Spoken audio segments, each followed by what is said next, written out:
இன்னைக்கு டே 15ஓட weight loss recipe என்ன அப்படின்னு பார்த்துடலாம். நான் எப்பவும் போல மார்னிங் எழும்புனதும் lime, hot water, sabja seeds, honey mix பண்ணி குடித்தேன். இன்னைக்கு ஒரு சீட் டே. பிகாஸ் இன்னைக்கு என்னோட பேபியோட பர்த்டே. அதனால என்னால் ஒழுங்காக ப்ராப்பராக இன்னைக்கு வெயிட் லாஸ் பண்ண முடியாது.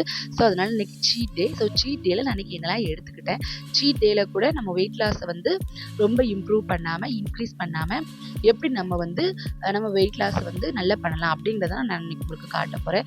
ஸோ இன்னைக்கு மார்னிங் பிரேக்ஃபாஸ்ட்டாக நான் என்ன எடுத்துக்கிட்டேன் அப்படின்னா, ஒரு பிளாக் கிரேப்ஸ், அதுக்கப்புறமா க்ரீன் கிரேப்ஸ், கொஞ்சம் ஆப்பிள், இதை தான் நான் பிரேக்ஃபாஸ்ட்டாக எடுத்துக்கிட்டேன். அதுக்கப்புறமா இன்னைக்கு லஞ்சுக்கு பேபி பர்த்டே அப்படிங்கிறதுனால சிக்கன் பிரியாணி பண்ணியிருந்தேன். ஸோ நான் சிக்கன் ஃப்ரை பண்ணல. ஏன்னா பண்ணோம் அப்படின்னா கண்டிப்பாக நம்ம அதை எடுத்துப்போம். எடுத்தால் கலோரி கூடும், நம்மளால் நம்ம வெயிட் லாஸில் இம்ப்ரூவ்மெண்ட் பண்ண முடியாது. அப்படிங்கிறதுனால நான் அதை அவாய்ட் பண்ணிக்கிட்டு இன்னைக்கு சிக்கன் பிரியாணி, அதுக்கப்புறம் தயிர் சம்பல், எண்ணெய் கத்திரிக்காய் வச்சு நான் சாப்பிட்டேன். இதுதான் இன்னைக்கான லஞ்ச் ரெசிபி.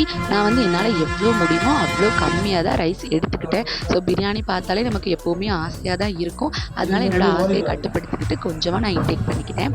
அதுக்கப்புறமா இன்னைக்கு ஈவினிங் நான் டின்னர் எதுவுமே எடுத்துக்கல. பிகாஸ் கேக் கட்டிங் இருந்தது அப்படிங்கிறதுனால கேக் மட்டும் கொஞ்சமாக ஒரு பீஸ் சாப்பிட்டு அதோட என்னோட டின்னரை நான் இன்னைக்கு முடிச்சுக்கிட்டேன்.